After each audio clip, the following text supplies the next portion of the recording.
You probably know what your friends did last weekend.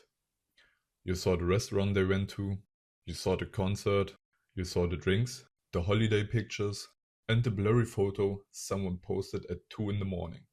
Maybe you even liked the story, but you did not speak to them. You did not ask how they were doing, and they did not ask you.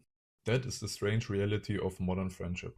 We know more about each other than ever before, but somehow we are less involved in each other's lives. We have group chats, followers, Discord servers, Snapchat streaks, and hundreds of contacts saved on our phones. But when something goes wrong, many people still do not know who they could call. Open TikTok, for example, and you will find thousands of people saying the same thing. I have no real friends. I do not know how to meet new people. I feel like everyone already has their group. This should not make sense. Gen Z may be the most digitally connected generation in history. So why does it also seem like one of the loneliest at the same time? Maybe social media destroyed friendship. Maybe we spend too much time on our phones. Maybe cities are designed in the wrong way. Or maybe the uncomfortable answer is that some of us have simply become bad friends. The truth is more complicated. Because friendship did not suddenly disappear. The conditions that once created friendships disappeared. And at the same time, we built a culture that wants the benefits of close relationships without accepting the time, effort, and inconvenience they require. Chapter 1. Friendship used to happen by accident. Think about the friends you made when you were younger. Probably did not walk up to them and say, "Hi, I'm currently looking for a new long-term friendship. Would you like to grab a coffee sometime?" You became friends because you were in the same place again and again. The same classroom, the same football club, the same neighborhood, the same bus every morning, the same job after school. Friendship were often a side effect of daily life. You did not need to organize every interaction. You simply kept seeing the same people. At first, they were strangers. Then you knew their name. Then you started talking. Then you developed jokes that nobody else understood, so-called inside jokes. And eventually, without ever officially deciding it, you became friends. School is especially good at creating this process. You spend hours around the same people almost every day. You experience boredom, stress, success, embarrassment, and conflict together.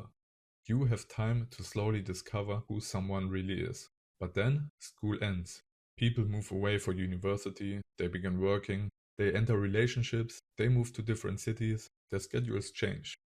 The system that kept everyone together disappears. And suddenly, friendship is no longer automatic. It becomes something you have to produce yourself. You have to contact people, compare calendars, choose a location, travel there, spend money, and somehow find a date on which nobody is working, studying, traveling, visiting family, recovering from work, or is simply too tired to leave the house. Friendship changes from a natural part of life into a small management project. And many friendships cannot survive that change. Chapter 2. The 200-hour problem. The difficult part is that friendships need much more than one good conversation. Researcher Jeffrey A. Hall studied how much time people typically need to move through different stages of friendship. His research estimated that it takes roughly 50 hours together to move from acquaintance to casual friend, around 90 hours to become actual friends, and more than 200 hours to develop a close friendship. These numbers are estimates, not a formula, but they show how much time closeness can require. 200 hours. Imagine meeting someone for 2 hours every week. At that speed, it would take almost 2 years to reach 200 hours. And that assumes that neither of you moves away, changes jobs, begins a relationship, or becomes busy or stops replying. This is why making friends as an adult can feel so difficult. Finding someone you like is only the beginning. You then have to create enough repeated contact for the relationship to grow. Sending someone memes can support a friendship. Liking their stories can remind them that you exist. But friendship cannot survive only as a series of small digital signals. You need experiences, long conversations, boring afternoons, unexpected problems. Moments when someone sees you're tired, stressed, insecure, or completely unprepared. Real closeness begins when people stop presenting the edited version of themselves, and that takes time. The problem is not necessarily that we meet nobody. The problem is that we rarely meet the same people often enough. Chapter 3. The Disappearance of Third Places. There is a name for the places that once made these repeated encounters possible. They are called third places. Your first place is your home. Your second place is your school or workplace. A third place is somewhere between those two. A cafe, a local bar, a library, a church, a sports club, a youth center, a neighborhood park, a community space where people can spend time without needing a major reason to be there. These places matter because they allow weak connections to become stronger. You see the same employee at the cafe, the same person at the gym, the same group at the local bar. At first, you only recognize each other. Eventually, someone says hello. Researchers have argued that third places support social interaction, belonging, and community, while the closure of these spaces can remove important protections against loneliness and social isolation. But many third places have either disappeared or became more difficult to use. Some closed, others became too expensive. And many places now expect you to buy something, finish it, and leave. Even when the physical place still exists, the social behavior inside it has changed. People sit in cafes wearing headphones, they look at laptops, they scroll through their phones. Everyone is physically together, but socially somewhere else. Technology is not the only reason for this change, but it has made staying home much easier. Streaming services offer endless entertainment. Video games offer entire worlds. Food arrives at your door. Social media provides an endless stream of people, stories, and emotions. You can spend an entire weekend feeling occupied without having one meaningful conversation. This is an incredible form of comfort, but comfort can hide loneliness. When you're constantly entertained, you do not always notice that you're disconnected. Boredom once pushed people outside. Now boredom is removed within seconds, and that means we lose one of the forces that used to push us towards each other. Chapter 4. Our lives are spread across the city. The structure of modern life creates another problem. Your life may no longer happen in one community. You live in one neighborhood, you work in another. Your gym is somewhere else. Your favorite bar is on the other side of the city. Your family lives outside the city, and your closest friend is a 45-minute drive away. Every part of your life happens in a different place, with a different group of people. Many people live closer to the people and institutions that shaped their daily lives. They knew the local shop owner. Their children went to the same school as their neighbors' children. They saw familiar faces while walking through the neighborhood. This did not automatically create perfect communities, but it created repeated contact. Modern cities can give us more choice. You can choose the best gym, the best cafe, the best job, and the perfect apartment. But those choices can spread your life across a huge area. Even the US Surgeon General's Advisory on Social Connection notes that city designs, public transportation, housing, and green spaces directly affect how people interact. The result is simple. Social contact that once happened accidentally must now be planned, and planning requires energy. Everyone knows what happens when 4 adults try to organize dinner. One person can only meet during the week. Another person works late. Someone is traveling for the next 2 weekends. One person says, I should be free next month. Then 6 weeks pass by and nobody mentions it again. It is easy to say, you don't have time, you make time. And there's truth in that. But time is not the only problem. There's also the mental effort of organizing, traveling, and coordinating. Friendship competes with work, commuting, relationships, family responsibilities, fitness, household tasks, and the basic desire to rest. We still value friendship. In one Pew Research Center survey, 61% of American adults said close friends were extremely or very important for a fulfilling life. That was a larger share than those who said the same about marriage, children, or having a lot of money. But what we say is important and what receives space in our calendar are not always the same thing. Chapter 5. Connected but not close. This is where social media enters the story. It is easy to pull out the boomer move and blame everything on the phone. And yes, spending 5 hours scrolling instead of seeing another human being probably does not improve your social life. But the relationship between social media and friendship is not simple. Social media can help people maintain friendships. It helps people who live far apart. It helps shy people communicate. It can help someone find a community that does not exist in their local area. In a 2025 PEW survey, 74% of American teenagers said social media made them feel more connected to what was happening in their friends' lives. More teens said social media helped their friendships than harmed them. So the internet does create connection, but connection is not always closeness. There is a key difference between participating in someone's life and watching it. Instagram stories can make you feel as though you have spoken to someone when you have only observed them. You know they went on holiday. You know they changed jobs. You know what they ate last night. But they do not know you had a terrible week. And you do not know that the happy holiday pictures were taken during an argument. Social media gives us information without intimacy. It creates a strange form of passive friendship. You remain updated but not emotionally involved. We should also be careful not to confuse the number of people we can reach with the number of people who truly know us. A large network can give the appearance of social wealth, but attention is limited. Time given to one relationship cannot be given to another. This is why quality matters more than the number on your profile.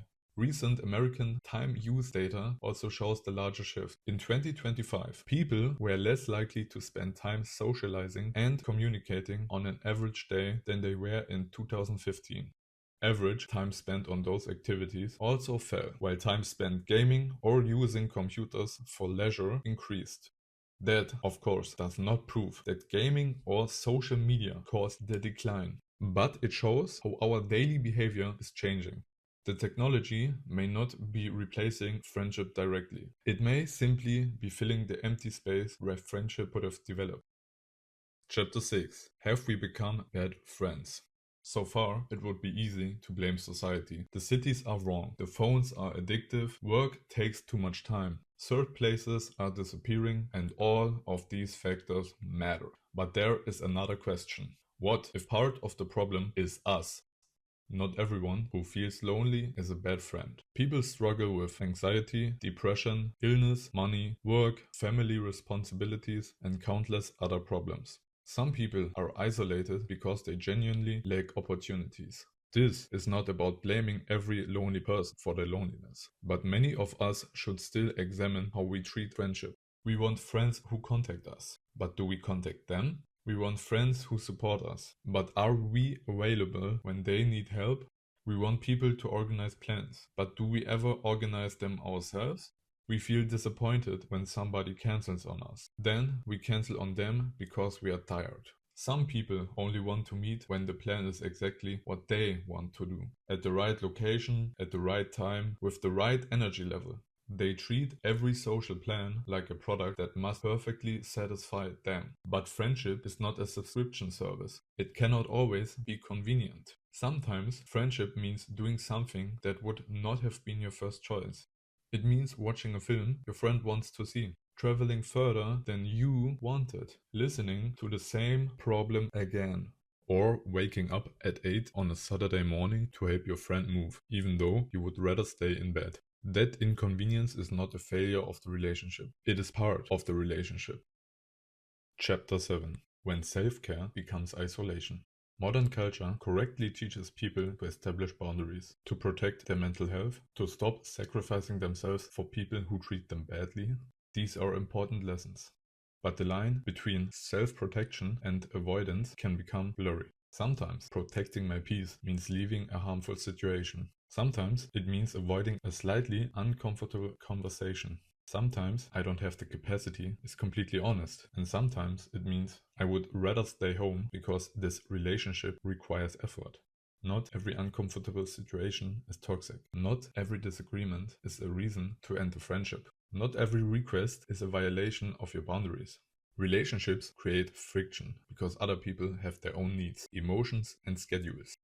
You cannot build a real friendship while always making yourself the highest priority in every situation. At the same time, you should not always place yourself last. The answer is not self-sacrifice. The answer is balance. There is a huge space between being a people pleaser and behaving as though everyone else is a background character in your life. But online culture often pushes us toward the second extreme. Become completely independent. Remove anyone who disturbs your peace. Focus on yourself. Build your career. Improve your body. Protect your energy. Become the main character. Individually, none of these ideas is necessarily bad, but together they can create a life in which other people are only welcome when they are easy, useful, or entertaining. That is not community. That is an audience. Chapter 8. We no longer need each other. There is also a deeper reason why community may feel less important. For most of human history, people did not simply enjoy community. They depended on it. Families shared work. Neighbors exchanged goods. People watched each other's children. Communities offered protection, information, and practical help. Many of those functions can be purchased. You do not need a neighbor to lend you a tool. You can order one. You do not need someone to cook for you. An app can deliver food. You do not need friends for entertainment. A streaming service can fill every evening. You can work remotely, shop online, exercise at home, and speak to nobody for days while still technically functioning. This independence is a form of progress. It gives people freedom, but it also removes the practical reasons that once forced people to interact. Community used to be built into survival. Now it is optional, and optional things are easy to delay. We say we will contact someone next week. We say we should organize something soon. We assume the friendship will remain where we left it. But relationships do not stay frozen. Without attention, they slowly change from close friends to friends, from friends to acquaintances, and from acquaintances to names still follow online. Chapter 9. How do you actually make friends now? So, what are we supposed to do? Walk up to random people and ask them to become our friends? Not exactly. The biggest lesson from how childhood friendships form is that you should not only search for interesting people, you should search for repeated environments. That could be a weekly class, a sports club, a volunteering group, a local cafe you visit regularly, a gaming community that also organizes real-life conversations or events, a place where you see the same people again and again. The goal is not to create an instant deep connection. The goal is to make the next interaction likely. That removes some of the pressure. You do not have to impress someone enough to become their best friend in one evening. You only need to make it normal to speak again. And eventually, somebody has to take a small social risk. Do you want to grab a coffee after this? We should train together next week. I'm going to this event on Saturday. Do you want to come with me? It may feel awkward. The other person may even say no. But friendship cannot begin without someone showing interest first. Then comes the more difficult part. Consistency. Send a message. Suggest a real date instead of saying we should meet sometime. Accept that not every meeting will be exciting. Allow the relationship to develop slowly. And when you already have good friends, treat those friendships like something valuable. And please do not assume that they will maintain themselves. Ask questions. Remember important details. Contact people without needing a reason. Make plans before months have passed. Be willing to give more than the minimum. Friendship is not something you either have or do not have. It is something you repeatedly do. Conclusion. Friendship needs a place to happen. Loneliness is not simply the absence of people. The US Surgeon General distinguishes social isolation from loneliness. Isolation describes having a few relationships or interactions, while loneliness is the painful feeling that your actual connections do not match the connections you need. This is why you can feel lonely in a room full of people, and why hundreds of online contacts may not solve the problem. The health consequences are not trivial either. The Surgeon General's advisory connects weak social connection with increased risk to health and longevity, comparing the risk of insufficient connection to smoking as many as 15 cigarettes a day. But the answer is not to panic and collect as many friends as possible. The answer is to create the conditions in which real friendship can grow. time, repetition, shared places, honesty, reliability, and the willingness to occasionally be uncomfortable. Modern life did not make friendship impossible, but it removed many of the structures that once made it easy. So now we have to build some of those structures ourselves. Maybe the real question is not, why don't I have more friends? Maybe it is, what exists in my life that allows friendship to happen? Because friendship does not appear through one perfect conversation. It grows in the ordinary moments. The weekly coffee, the walk home, the repeated invitation, the difficult conversation, the Saturday morning when you wanted to stay in bed but showed up anyway. We may be the most connected generation in history, but the connection alone is not enough. To have real friends, we have to become part of each other's life. If you enjoyed the video, please leave a like, comment your thoughts down below, and to not miss out on future videos, hit the subscribe button, and as always, peace out you nerds.